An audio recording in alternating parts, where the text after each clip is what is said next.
ആലുവ ശ്രീമൂലനഗരം ഗ്രാമപഞ്ചായത്തിൽ പൊതുവഴിയില്ലാതെ വലഞ്ഞ കുട്ടികൾക്ക്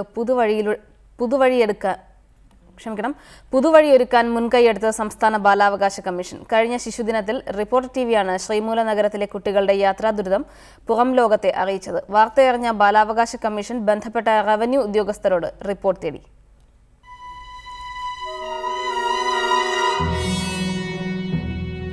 കുട്ടികളും മുതിർന്നവരും ഗർഭിണികളും സ്വന്തം വീട്ടിൽ നിന്ന് തൊട്ടടുത്ത കവലയിലേക്ക് പോകണമെങ്കിലും ഇങ്ങനെ കൂറ്റൻ മതില് മറികടക്കണം. ചുറ്റും പാടശേഖരവും വെള്ളക്കെട്ടും റബ്ബർ തോട്ടവുമൊക്കെയായി 13 ദളിത് കുടുംബങ്ങളാണ് ശ്രീമൂലനഗരം പഞ്ചായത്തിലെ 7ാം വാർഡിൽ ഒറ്റപ്പെട്ടു പോയത്. കുട്ടികളുടെ ദുരിതയാത്ര കഴിഞ്ഞ ശിശുദിനത്തിൽ റിപ്പോർട്ടർ ടിവിയാണ് പുറം ലോകത്തെ അറിയിച്ചത്. തുടർന്ന് ബാലാവകാശ കമ്മീഷൻ പ്രശ്നത്തിൽ ഇടപെട്ടു. ബന്ധപ്പെട്ട റവന്യൂ അധികാരികളോട് റിപ്പോർട്ട് ആവശ്യപ്പെട്ട കമ്മീഷൻ തുടർ നടപടി ഉണ്ടാകുമെന്നും ഉറപ്പു നൽകി.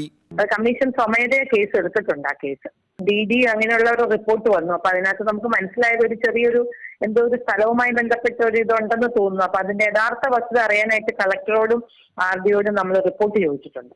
സഞ്ചരിക്കാനുള്ള പൗരന്റെ സ്വാതന്ത്ര്യത്തെ തടയാൻ ഒരു മതിലും ഉയരാൻ പാടില്ലെന്ന അഭിപ്രായമാണ് കമ്മീഷനെന്നും മീന കുരുവിള പറഞ്ഞു. റിപ്പോർട്ടർ, കൊച്ചി.